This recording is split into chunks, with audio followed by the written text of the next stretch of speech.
Welcome to the Recovery.com podcast. I'm Dr. Mala, and today I'm joined by my fellow hosts, Amanda Uphoff, Chief of Staff at Recovery.com. Hi, Amanda. Hi, Mala. And Cliff McDonald, Chief Growth Officer at Recovery.com. Hi, Cliff. Hello, Dr. Mala. Hello, Amanda. And hello, Trey. And we're thrilled to welcome Trey Laird, who is the CEO and founder of the Lighthouse Sober Living and the Lighthouse Recovery Coaching 365 program. And we'll jump right in. Hi, Trey. Hi, Dr. Mala. Hi, Amanda and Cliff. Great to be here. It's an honor to talk with you today. So we'll jump right in. Tell me how you founded the Lighthouse, and also, is there a moment when you found the strength to embark on that journey, a specific moment in particular? Two different moments. There's the moment that I found that I had the opportunity to initiate my own recovery, which was helped in large part by my wife at the time, who strongly suggested that I needed help and that I should go get it. And she wasn't interested in having me in our home until I did. Then there's another point 8 years later when we started the Lighthouse. So, two different points. I guess I'll start with my own recovery because that leads to the Lighthouse. I was 37 years old. I had been a daily substance use user, alcohol, cocaine, opiates. I'd been a daily opiate user for 6 years at that time after a surgery when I was 32 and was given opiate pain medication for the first time. It had progressed and gotten to the point where things were okay professionally. I hadn't been fired yet. Things were rocky, but at home, I was no longer the husband I wanted to be, the dad that I wanted to be. I had two beautiful kids at that time. They were 8 and 5. So I thought, yeah, I'll get some help. The closest place to my house geographically ended up being a well-known national psychiatric hospital. So that's where I ended up. I didn't do an extensive search. I guess I must have had a fleeting thought that it might be nice to go to Malibu. I was in Connecticut, but that seemed logistically difficult and much easier to just drive over to Silver Hill, where I ended up. I went in with a tiny bit of open-mindedness, not much. I figured I needed to stop using the drugs, but I had no intention of stopping drinking. And 33 days later, when I left that treatment program and rented an apartment for myself because my wife was still not interested in having me at home at that time, I was still happy that I wasn't drinking, happy I wasn't using drugs, but still pretty sure that I would end up drinking again somewhere down the road. The only commitment that I made was that to my treatment team there at the facility and to my fellow residents in treatment, I committed to doing 90 days of whatever they suggested, which included going to a AA meeting and going to an outpatient program and seeing a therapist and for 90 days. And I did all those things. And somewhere in that 90-day window, I don't know if it was day 57 or day 62 or day 88. But when I got to that 90-day window, I looked around and I said, I feel really good. I like the people that I've met here. I respect them. I look up to them. I've been introduced to this whole new pathway of living, substance-free, that I had never in my life considered. I didn't commit to a lifetime of recovery at that day. But once I got to that 90-day mark, I said, I'm going to keep doing this because I like the effect. I like what I'm feeling. And more, maybe more importantly, I like the people that I'm around. I like and enjoy this community of people that I was all of a sudden surrounded by who were helping me unselfishly. By the way, in that time period, my wife filed for divorce. I could not see my children without producing a clean drug test. It was the fall of 2008, which was the greatest financial crisis we'd seen since the 20s. And I was a Wall Street equities trader. So professionally, life looked grim. Going through that time period and meeting these men who just showed me how to live a life, no matter what, stuck with me. And that's what launched me into my recovery. So powerful. So many components going on at the same time. I just wanted to say, Trey, you kind of glossed over it like that was no big deal. That is Yeah. hard. The fact that you were not all the way open-minded about going into treatment and then did 33 days and still thought you might drink, but were on your own in an apartment and you Mhm. didn't. I mean, what do you credit with that? Is it grace? Was it the community you found at the facility you started your recovery at? What was it? Yeah, it was the 12-step community that I felt comfortable in. I knew nothing about AA or a recovery community. It turned out that while I was in treatment, part of their daily program was to drive us, if we wanted to, drive us into the local AA meeting in town, Oh. which was in New Canaan, just one town over from where I lived. And so I walked into that meeting that first time. And by the way, the only reason I left was the opportunity to get off campus. And I was told that the driver, if he was feeling generous that day, would stop at the mobile station where we could possibly pick up the New York Post and some other sundry items at the gas station that we might not be able to get on campus. And so that's why I went. And when I walked into that first meeting, it would have been, a Friday morning in July. There was over 100 people there. They were smiling. They were happy. They were hugging each other. Just, hey, what's up? How are you? Good to see you. I knew some of the guys there from the train, from coaching soccer. Mm. That was appealing to me. Although my second thought was, I'm not joining a cult. You're not going to brainwash me. Yeah. And so I was very guarded. But, and this is one thing I will say positive about the place where I went to treatment was the opportunity to interface with a live recovery community was essential. Mm. There's a big, big difference. And I hear a lot of people talk about, well, this AA guy came into my treatment center and told his story. That's great. There's a big difference between that and as a patient going to ecosystem, a social network, and Mhm. watching what that's like, watching 100 people on a Friday morning interact with each other. Mhm. And that's what did it for me. Being able to be exposed to that network from day one is what led me to going through that period. And frankly, still is today. So I'd be remiss if I didn't acknowledge here that this is a wonderful experience for me, kind of a spiritual experience, Trey, being here with you on the Recovery.com podcast, because Trey, Dr. Mala Amanda, as you know, helped me a ton in 2018 when I got really sick. Trey and I both went to undergrad together at Dartmouth College. Trey was a year behind me. We didn't know each other then, and today we have a wonderful friendship and a fellowship that is indescribable. Trey, thank you for that. Amanda, I know what you acknowledged, and I agree. That is really difficult. But Trey, part of you had to be tired, man. You were using opiates every day, and you knew at some level you were in trouble, and you knew you were doing something wrong, isn't the right word, but was there a sense of relief, like it's tiring when you were found or discovered, right? Because you're using opiates every day. Did you know eventually, like, this has to end? How is this going to end? I'd love to hear your thoughts on that. Yeah, for sure, Cliffy. I took the train to work every morning. That train ride was about an hour. And I would generally take a couple of pills as I brushed my teeth in the morning to get my day going and then kind of nod out on the train. I took a super early train to be at work at 7. I had a vision of my daughter, who was 8 at the time. I had a vision of her as a young woman, 20s, telling her friends that she never really got to know her dad because he had passed away. And I think that was my subconscious telling me, like, you can't do this. Mhm. You got to go. This is not where you want to be. And yeah, it was tiring and it was really hard. I just didn't know there was a way out. I didn't know what the pathway forward looked like. I didn't know much about rehab. I didn't know anybody that had gotten sober. I Mhm. didn't know anyone that had, gone to a treatment center. And I had a history, a life history of saying to myself, I'm going to figure this out. I'm not going to ask for help. Mhm. And I could point to a lot of successes doing it my way. Yeah. It was grace. It was somebody saying, Trey, we're going to move you in a different direction at Mhm. this point. And I'm just really grateful for the second opportunity.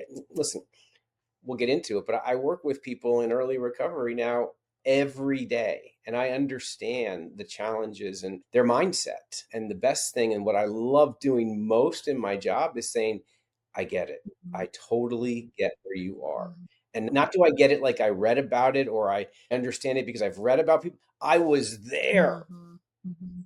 That's what our clients really love. Is our team is all people in recovery, and the ability to share and connect on that peer-to-peer basis is amazing, which is why I felt so much attraction to AA, because there were men there that had good jobs, were good husbands and good dads, and they were doing it all without drinking and using drugs, which I didn't think was possible. I thought if I was drinking and not using drugs, I was going to be a boring stiff that nobody wanted to hang out with, and that was not the case. So Well, Trey, I really enjoy your company. Yeah. I don't think you're boring nor stiff. So, and we're going to talk about a lot of things. We're going to talk about the Lighthouse and Recovery 365 and the amazing work that you're doing there. I want to stay on your progressive disease a little bit, and I'm going to go way back, Trey, to childhood. Right? Do you remember the first drink? Was it a drink? Was it a joint? Was it whatever? And were you one of those guys like early on? You're like, oh, I like this, or did it progress? Talk about the early days and your progression, please. Yep. As a young kid, I lived here in New Canaan, and then mom and dad got divorced. I ended up moving to Sweden for a period of time and then to Manhattan after that. Manhattan for high school. First drink would have been, likely with, teammates in New York City. It wasn't hard to access drugs or alcohol. And I don't remember being motivated to use drugs or alcohol, but I was motivated to be a good teammate. My friends were really important to me because my nuclear family had been kind of broken. Mom got married again, dad got married again. I had little brothers and little sisters, and there weren't a lot of eyes on me. And I felt more taken care of by my teammates. And so if whatever my teammate suggested we do, I was going to do it. And that inevitably included drinking. I was still more identified more as an athlete than found solution in drinking. So it wasn't a problem in high school. It got to be a problem in college when I stopped playing sports after my freshman year and didn't have any structure to my day to day other than classes. And so that's when the drinking and the drug use took off. And I enjoyed it, but it was still very social for me. It wasn't until I started using cocaine and then, kind of using cocaine more than everybody else and being up when everybody else had already gone to bed. That was the first red flag. And yet I still graduated college on time, went to Wall Street, didn't have any particular skills. So they said that'd be a good spot for me. And it was. And I was basically a professional entertainer, trading fixed income and then equities. It was building relationships. And the way I built relationships was at a bar, getting to know you, understanding what made you tick, what motivated you. At that time, it was really, so that I could do more business with you. I would say it's over the years been one of my key positive attributes is I'm generally curious about other people and generally curious about what makes them tick. And today it's super helpful because that may unlock a door to helping them recover. for sure. But then it was all about trying to do more business. So Cliffy, I would say that, I had small trauma in my childhood as it related to my parents splitting up and some relocations, but I've heard much worse, much, much worse, right? There is some mental health issues in my family tree, my father, my grandfather, and I was intuitively aware of that as well. And looking back on it now, I believe that it manifested as addiction as opposed to bipolar in me. And I'm a big believer that if you have it in your family tree, then your guard needs to be up as to how it's going to manifest in you. So in the grand scheme of things, I recovered at 37, 38. And again, didn't plan on that being like, this life in recovery. But the more I got into it, the more I loved it. And my life just was really good. And it got to the point where I was like, what would the benefit be of having a beer again? The pros and cons just didn't weigh. That's Yeah, I could easily hijack this call, Trey. I'm not going to, but one more thought there, and I'm going to bring it over to Dr. Mala and Amanda and get their input. But I know what you've built at the Lighthouse. I've witnessed and been a part of the fellowship that you have built with your brand. And now we have it with the Dartmouth Recovery Group that we're building as well. I just think it's lovely that you felt as a child that my immediate family is not as tight to me and as close to me as I wish it was. Mm. And I'm moving around the world and I've got, these half siblings, etc. And you loved your teammates. I can relate to that, man. I loved being in the locker room. I loved being on the bus. The games were great too. But looking back, the fellowship, and Trey, you went and built this fellowship. So you can go to the Lighthouse in New Canaan, Connecticut for a speaker meeting, and there are 50, 70, 100 alumni there that have this rich, powerful friendship and Mm. community. That's what the Lighthouse has built, and I have felt that. So, Trey, that's wonderful. That's what you felt early. I want this connection, right? Which the Rat Park thing, the opposite of addiction is not sobriety, it's connection. And you built it, brother. I see it, and I'm a part of it. I love it.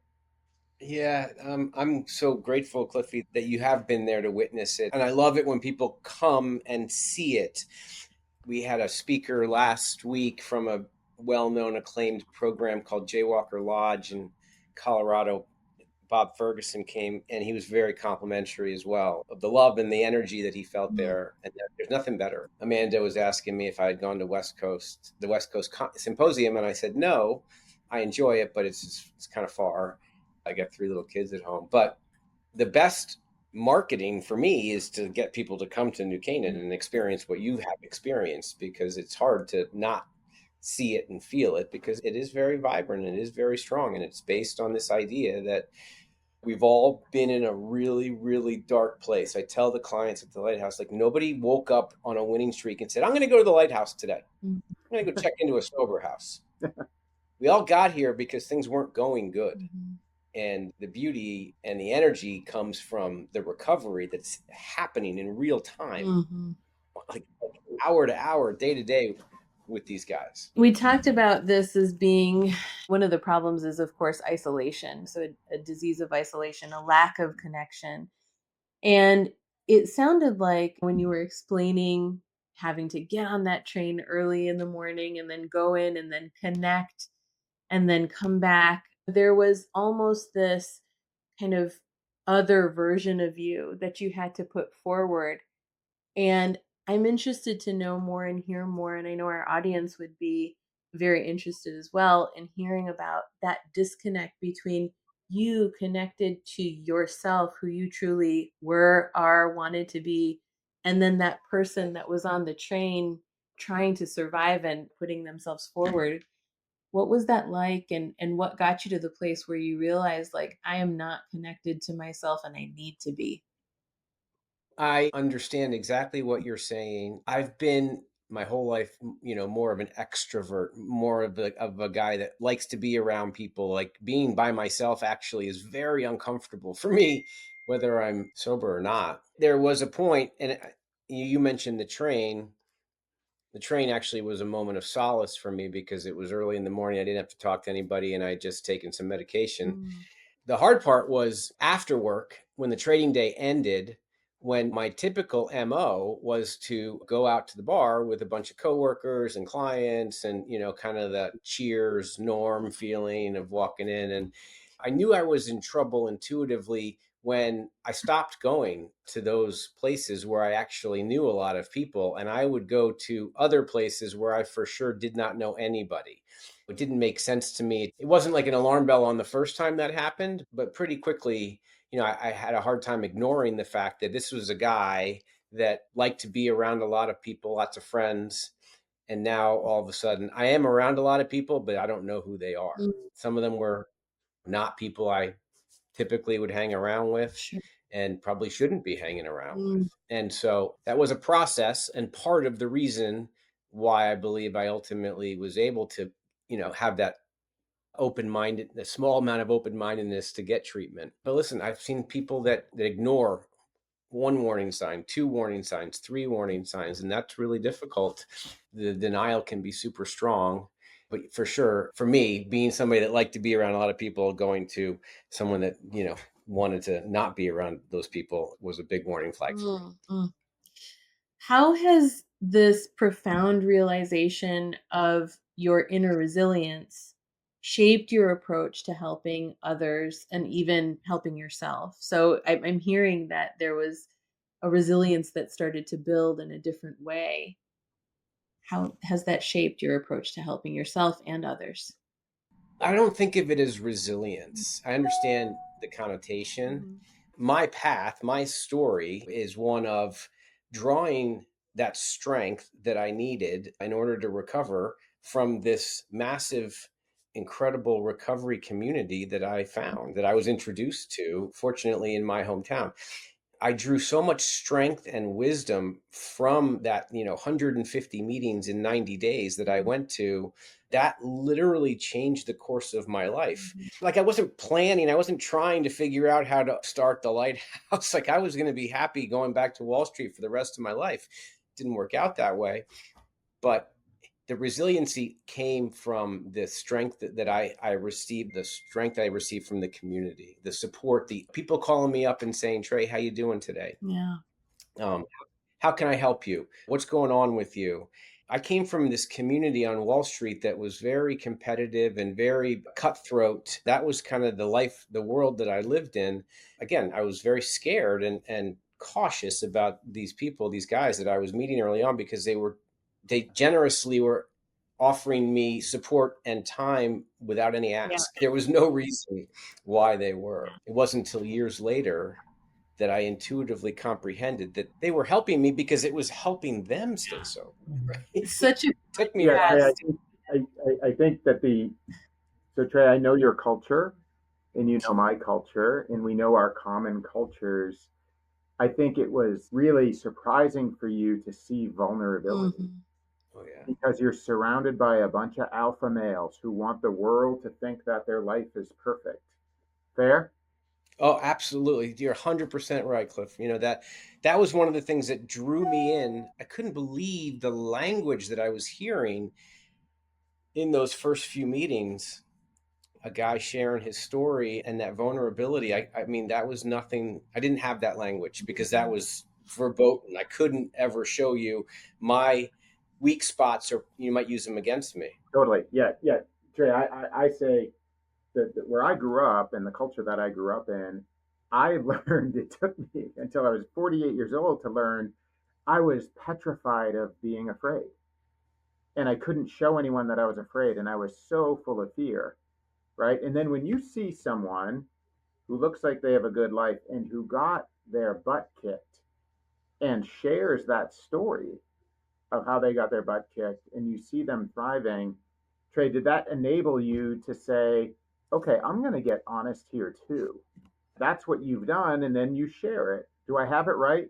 You do. No, for sure, Cliffy. And today, I mean, it got to the point where I loved being vulnerable. Like, Mm. I would meet a new friend or a new client, and within, 10 or 15 minutes, I would get super vulnerable. And usually it was in the form of like, oh yeah, well, recently I went to treatment because I was addicted to drugs and alcohol, and I'm living a different life. And I also found that was a really good defense for me, because again, I regained that curiousness and that extrovert personality as I would get sober. So I was meeting a lot of new people, both in Mhm. AA and in the recovery community, as well as not. And for me to like kind of just let people know and be vulnerable early on set a much different tone than, the Wall Street trader that was going to tell you how good I was because how big a trade I did, or how many times I'd been promoted, or how many firms wanted to bid me up. Like It was just a much different yeah. person that was stepping into the relationship. Yeah. Yeah, and I think what happens there, one of the traditions in the 12 steps, right, is we talk about it being a program of attraction rather than promotion. I think what happens when you show, Trey, I love how humble you are. You're saying I'm not resilient, it's the spirit and all this, but I know you also run marathons and you're a very resilient guy and you've accomplished quite a bit. I really appreciate that. However, I think what happens when you see someone like that and they say, man, I got absolutely destroyed. I got my ass kicked. I lost my blah, blah, blah, blah, blah. I think what you say is, I want to do what he's doing.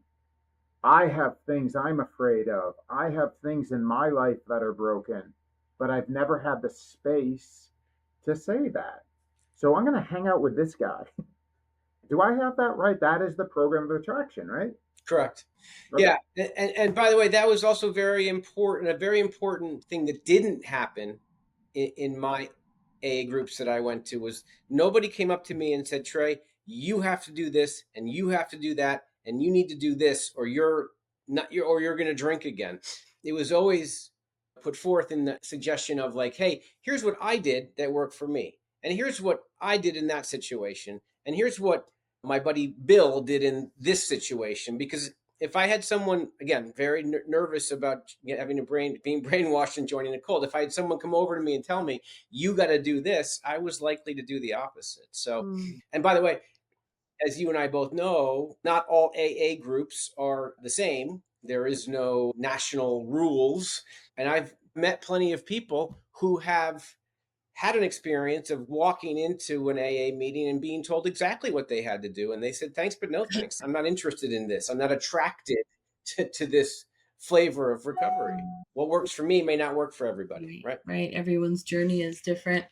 I think, I mean, one of the things also, like, it's so scary when you get to that point where you're being offered that support and you're being told it's okay to be vulnerable here. And coming from a world where vulnerability isn't even allowed, you can't allow yourself to be in that mode to be vulnerable because, like you said, it can be used against you. I hear that your community is what helped you with that, but what did you need to tell yourself to make it okay, to realize like, oh my gosh, this is for real and I can actually embrace this community and feel safe with sharing and feel safe with being vulnerable? Yeah, it was really time. It was really just more meetings, more guys. Life keeps getting better. And the trust that comes with time, that's what did it for me, right? At some point, at 6 months or at 9 months, like I couldn't deny how good I was feeling and how energized I felt by my relationships in the recovery community. Like Cliff likes to say, like being all in, right? Like I was willing to take their suggestions for whatever issues or problems or things I had in my life that I asked for their suggestions on. But it didn't happen on day one. It doesn't happen on day 30 probably. And a lot of the problem I think is with people is that they are, especially type A, let's identify a problem and fix it tomorrow. It's not possible with substance use disorder. You're not going to be fixed tomorrow. And it's likely going to take longer than you'd like it to take.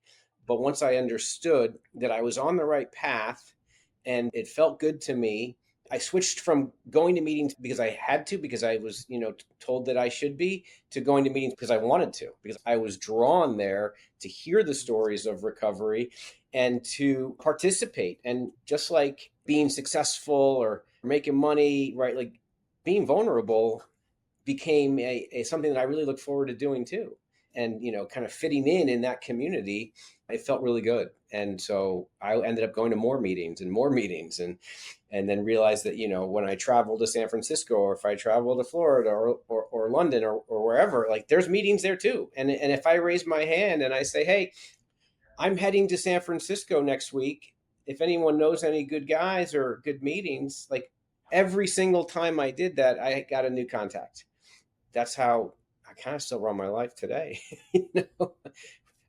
Figure out where their recovery community is, where I'm going, and then at least check in and see what it looks like. Because again, I'm an intuitively curious person. I want to see how it's done in other ways. Trey, I'm so glad you brought up that something I think I don't hear enough about in recovery is people saying the actions actually come first and like the thoughts catch up. Like sometimes you just need to put your feet where they need to be and your brain will catch up in like 30 to 90 days. Just the next right thing. We heard that in a meeting, right, Amanda? I mean, I remember hearing it may be impossible to think your way into better actions, but it is very possible to act your way into better thinking. It's such a foreign concept for people who are run on self-will and intelligent and right. Yeah, and a good sponsor, and Trey, you hit on something earlier about the variety and range of effectiveness of meetings. You can walk into a 12-step meeting and have a very different experience.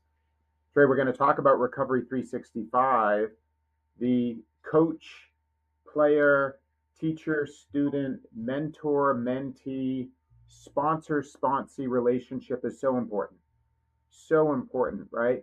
A sponsor, there's zero barriers to entry, kind of. Like you have to have a little bit of sobriety to raise your hand at a meeting and say, I'm a sponsor. And if you don't get the right sponsor, you can get off track, right? I hit the jackpot with this guy. His name is Jasper. I had a bad relapse at 6 months. And he said to me when we were starting to do the work, he said, this is going to make no sense. And you will not understand any of this. You have to trust me. You don't know me. Just do what I tell you to do. That's it. And I think being a former athlete helped me, right? Like I know that I had been coachable historically. Wasn't coachable in this arena yet because I hadn't had my ass kicked enough. He calls it the gift of desperation. He said, are you ready to do this work and to learn how to play this game? And because I had been so annihilated, I had to say yes. So it is kind of blind faith, but you need a good teacher. So maybe here, and trying to be aware of time too, Trey, we could pivot to your business. So please tell us the origination story of the Lighthouse. And you have it there in the background. Wonderful. And Recovery 365, which we're so excited about because we know you're raising the bar with coaching. So 2 parts there. The Lighthouse, when did that happen? How? And then Recovery 365, please. As late as 2012, early 13, I would have told you that I'm very happy. I was working at a very well-known Wall Street equity firm, and I was happy to stay there for I was 42 years old. I was going to stay there for the next 20 years. I walked into work one day and they said, we've now sold the equity group to another investment bank, and so you're going to go work over there. And I was not happy about that. The other firm didn't have the same reputation. It's not on the same level, and I couldn't picture myself working there. That was the beginning of the end of my Wall Street career. We opened the Lighthouse in January of 2016. So there was a 2.5-year kind of prep and evolution from idea to starting.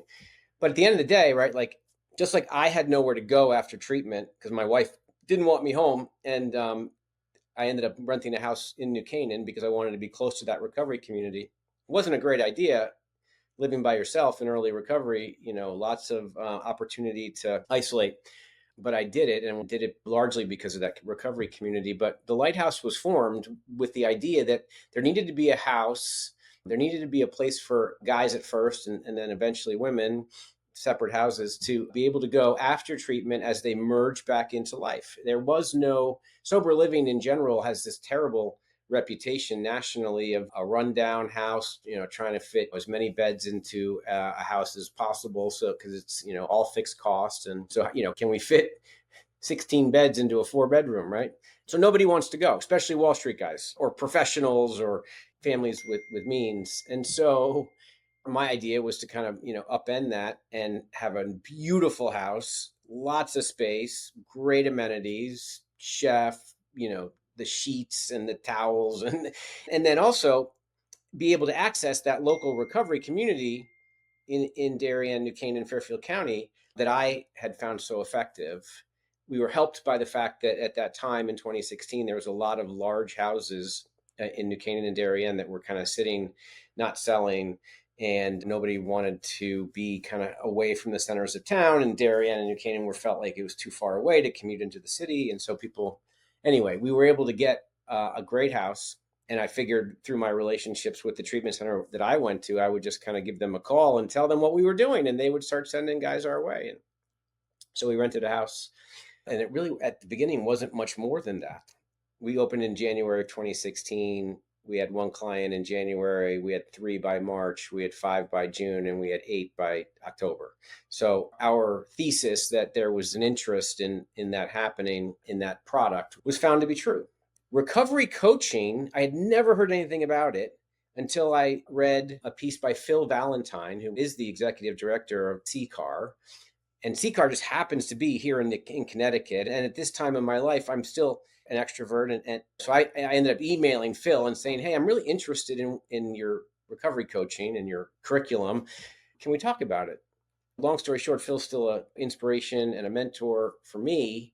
And we decided that it would be helpful to have all of our staff members get trained to be recovery coaches by Phil and his team. So we did that. And this was 2016. As clients were coming to the Lighthouse, we didn't have any rules about, hey, you have to go to meetings. Again, attraction, not promotion. We are happy to tell you where we go to meetings, and we're happy to introduce you to people in our community and recommend other meetings that may be helpful for you. But we're not going to tell you have to go, because we want you to choose to go yourself. And most did, and most enjoyed it. Most actually came back and said, that's unlike any meeting I'd ever been to. And they were seeing the benefits of the same thing that I saw early on.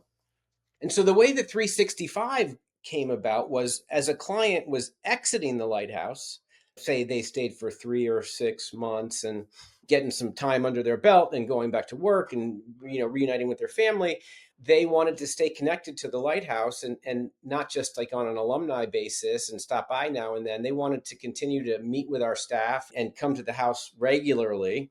And so that's how 365 was born, was the ability to, kind of have that as a step down after living in the Lighthouse, where you were living now either independently or back with your family, but continue to work with our team of coaches who had all been trained by CCAR.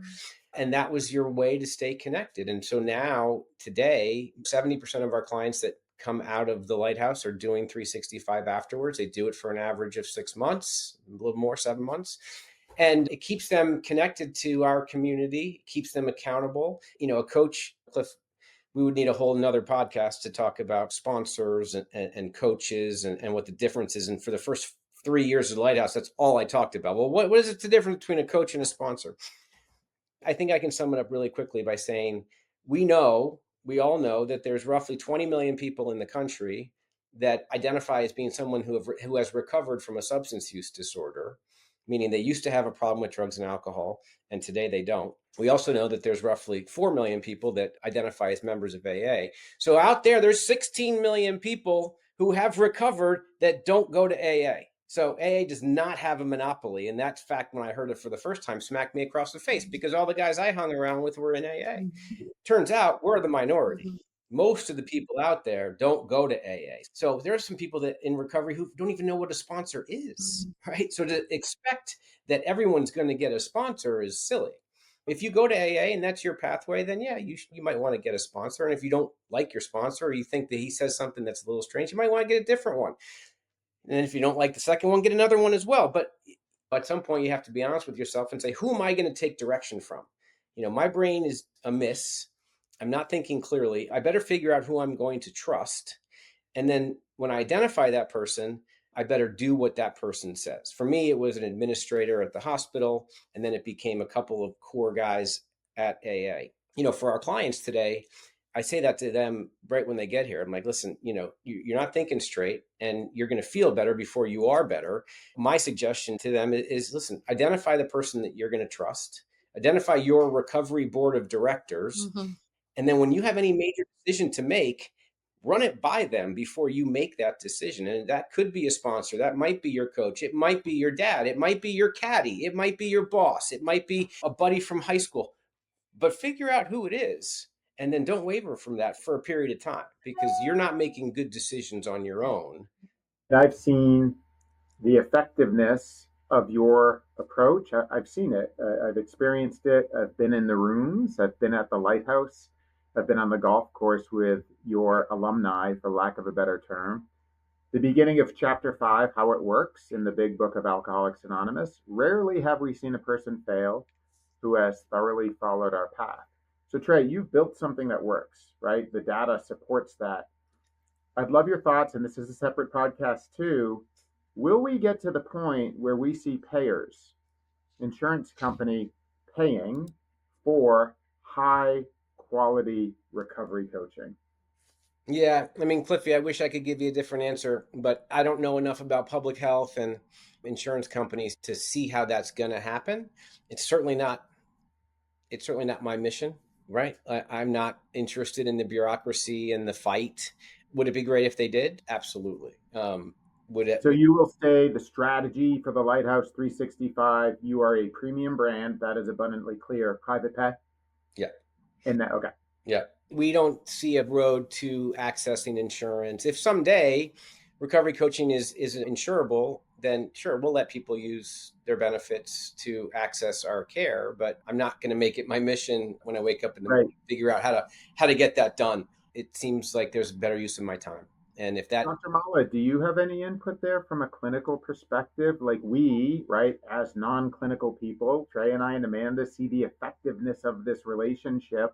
You get that, from a therapist or a counselor, but what about a recovery Oh yeah. coach being something that your insurance company, what are your thoughts there? My thoughts mirror Trey's in that any struggle with the insurance companies is something that I personally and professionally have tried to circumvent to the people that I've yeah. provided care with, and my motto has always been accessibility to care. I will work with you to ensure that.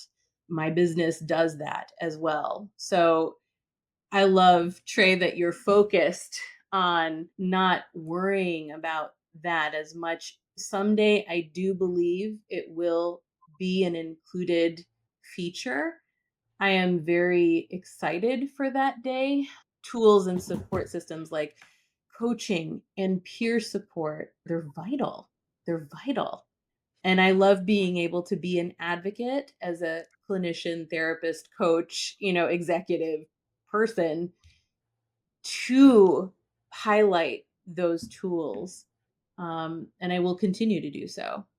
I don't know that it's going to be included anytime soon, but I'm excited for that day. Cliff, the model doesn't work, right? This idea that 30 days of treatment or even 90 days of treatment is going to Right. cure the Yeah. problem is not, we know it doesn't Hmm. work. Unfortunately, for the large majority of people that are dependent on using their insurance benefits, it's the only option they have. Right. Trey, you nailed the step down after residential. And there's some programs, Trey, you know this, Jaywalker Lodge, right? I talked to Bobby. He had a great time. He's going to be a guest here with us soon. We're excited about that. He said Trey has built something amazing, and I'm jealous because he has adults and I have kids. As you know, he focuses on 20 something, 30 something chronic relapser. They have a 90-day residential program. Carbondale, Colorado is loaded with jaywalkers who stay there and they're involved in the community. I learned the space more. There are lots of extended care programs now that are 6 months, that are a year, and they give you residential. They give you sober living. They give you IOP. They give you, and unfortunately, they're all private pay. Yeah. Will we ever see that in network? Right? Because we know that, look, I had a 35-year run, became a regular drinker at age 13. Mm. And I went 35 years until Trey, you helped me, and I didn't get it the first time. I thought 30 days was forever. Mm. You're asking me to go 30 days? And that's a big neuroplasticity project. The only correlation that we know is valid is length of time in treatment and outcome. It's the only thing. So the space is broken. As we get towards the end of our time together, I jotted down a few things I wanted to just make sure I put out Mhm. there. One is if there is any opportunity or chance for there to be a national conversation about the effectiveness of recovery coaching, it will likely start with John Kelly from Harvard. Recovery Research Institute Mhm. is Yeah. his website and his company. And John's an amazing guy, and his work speaks for itself. He has this great slide deck that shows the sort of the continuum or the progression of the disease and into recovery. And what his research suggests is that it takes 5 years. 5 years from when a person identifies that they have a problem to when they actually seek help, right? There's a 5 year period of like, I'm in trouble, but I'm not going to do anything yet, which is about roughly what my time was too. And then on the back end, it's 8 years average for a person to get 1 year of continuous sobriety. Mm. So from the day I go to treatment to the day I celebrate 1 year, it takes 8 years average. Mhm. Mm. So that's a 13-year time horizon from when I identify a problem until when I've achieved help. achieved 1 year sobriety, right? So that's where the Lighthouse operates, right? Like we're in that 13 years of people's life where they're struggling, they don't know what to do. Maybe they call us, maybe they don't, maybe they call us and then say they're coming, then they don't. Maybe they come to us eventually, they slip and slide a little bit. They're in this, cycle. But that's why coaching is so effective, because a coach will say to a client, listen, man, no matter what happens, I'm your ally, right? I'm here Right. for you. But what I am going to do is to be here and walk with you through your good days and your bad days and offer suggestions when asked, and to be your guy, to be your coach. I'm not going to leave you.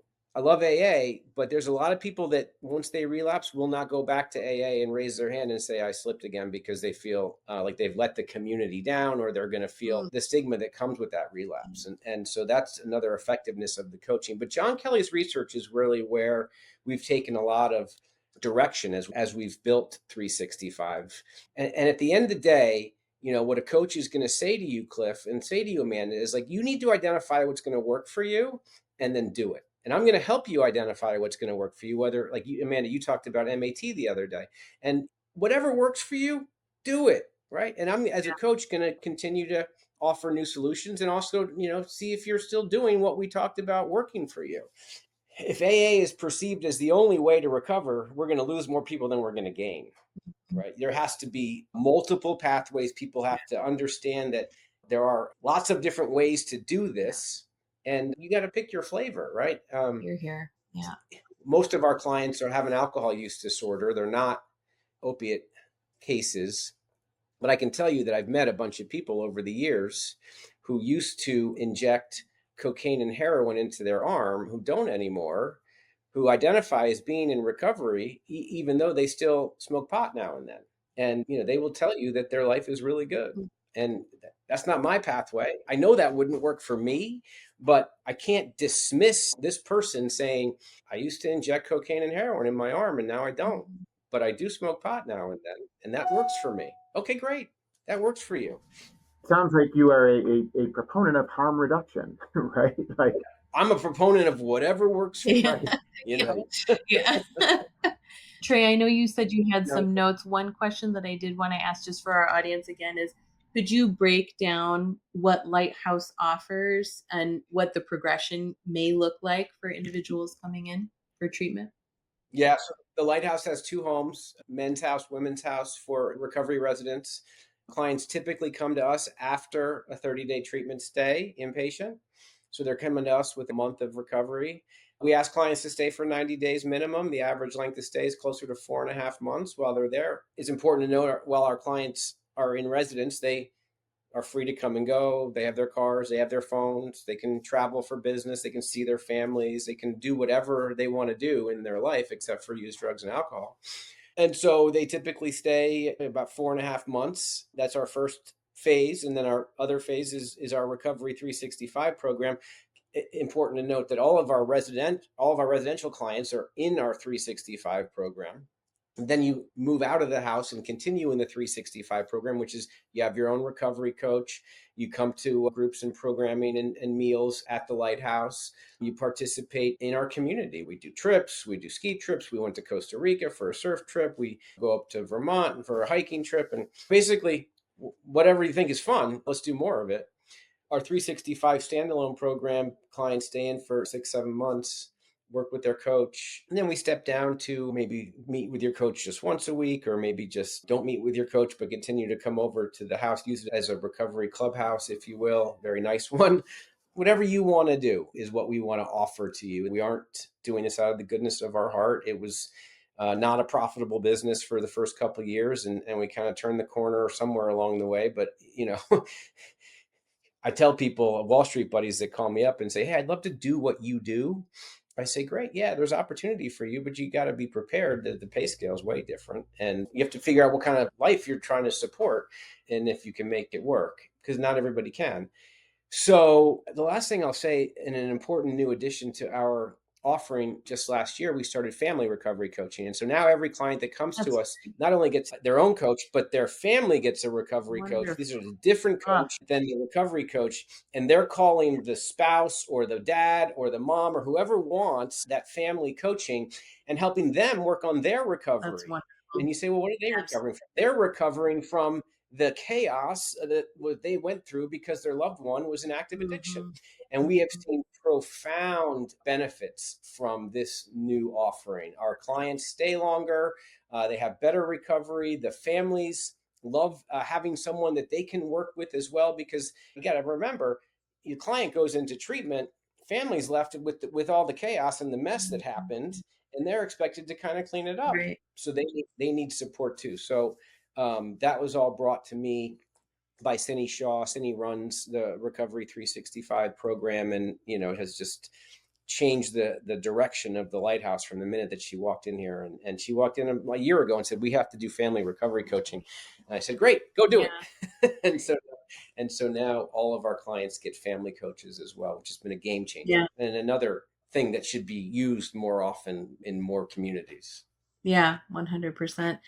I have two more questions for you, Trey. The first is, how do you see the landscape of addiction treatment evolving, and what innovations do you think will shape the future of recovery? Moving towards understanding an acknowledgement that 30 days of treatment isn't the right intervention. I think we're moving in the direction that people understand that, what happens after treatment may be more important than what happens during treatment. There's lots of different recovery societies and communities other than AA, and that's just positive. That's a good thing. Lots of apps have shown up. I think someone told me there's 20,000 different apps out there that will try and help you get sober, stay sober. I haven't participated or worked with any, but ultimately tech probably has a place. It's probably further out than we think, but then someday someone's going to say this actually works, and then we might use it. But the power of being face to face and in the same room where I can feel your vulnerability is much more effective in person than on a screen. Yeah. I'll be curious to see where we go, and I'm open to any ideas and suggestions that people say are working for them. Right. Mhm. Great. Before my last question, Amanda, Cliff, did you have anything else that you wanted to ask or share? I could stay on 3 hours Oh, with yeah. Trey, and I'm excited that I get a lot of personal time with him over the next several weeks. So, Trey, I would just say thank you so much for everything you're doing. I was the personal beneficiary of it, with hundreds of others. So, love you, brother. And Love you too, Cliffy. It's just a great. wonderful man. So, thanks for joining us here. You bet. That's all I got, Dr. Miller. Yeah, I just want to say the more I get to know you, Trey, the more I'm just impressed with your humility and authenticity, which is my favorite thing in a human, and just love what you're doing. I think mentoring or peer support is what helped me stay sober. Loved all your little facts you threw out. I'm really interested to do my own math on how long it took me from when it was bad to anyway. I think I'm right in that average. But yeah, just love spending time with you. Thanks for your time. The feeling is mutual, Amanda. Thanks. So, the last question we ask everyone is, what does recovery mean to you? I was listening to Amanda's podcast, and I said to myself, as you asked her that question, I said, I need to remember that. I need to have a good answer when I get that question. I liked your answer, Amanda. Recovery for me means that I'm comfortable in my own skin, that I wake up in the morning and I'm excited about the day ahead. Recovery for me means being able to look you in the eye when I shake your hand and introduce myself. That was something that I struggled to do at the end of my addiction, and it probably was another sign that I needed help, because as a sales guy, if I couldn't look you in the eye and introduce myself, I knew that was a problem. Recovery for me means being balanced, right? Which means being balanced. I've lots of amazing kids and family and clients and friends, and having a balance of all of those people and commitments in my life. Recovery for me means being generous with my time and being helpful where I can, but not trying to force myself into any situation where I'm just trying to, impose my will. I read a lot. I read a ton, usually late at night when I'm having trouble sleeping. Arthur Brooks is an author that I've recently been on. He's a professor of happiness at Harvard. Yep. And Arthur Brooks would tell you that kind of the purpose and meaning and happiness in your life is derived from 4 different buckets. And I am constantly looking at these 4 buckets for myself. And I would say that happiness for me is the same as what is recovery for me. And those 4 buckets are family, faith, friends, and work. And I need to be thinking about those 4 buckets on a daily basis. How am I doing family wise? How am I doing as a dad and a husband? And faith, have I been to church? Am I connecting with my faith community? My friends, I'm pretty strong in the friend bucket. I still like to be part of the team and like to participate in my friend groups. And my work today is probably the biggest change over the last 8 years of the Lighthouse, right? Like work for me was just, I kind of enjoyed it. I generally thought it was interesting, but today work is, oh my gosh, it's the opportunity. We have 60 clients at the Lighthouse today. And at any given time, I might get a call from a loved one or from one of them or from someone that's working with them. And God knows I'm curious about people. I have a lot of information and am able to give help and support to some amazing, amazing people who are searching for recovery. Long-winded way of saying that's what recovery looks like for me. That's a great I answer. love it. Thank you so much, Trey. This has really been an honor. And I'm excited to hear from you again. I'm sure we'll have you back on because there's so many things that we can expand upon. So thank you for your time today. And I'm excited for additional time in the future with you. Thank you, Dr. Mala, Amanda, Cliffy. It's been a pleasure being here anytime. Love to. Good to see you, buddy.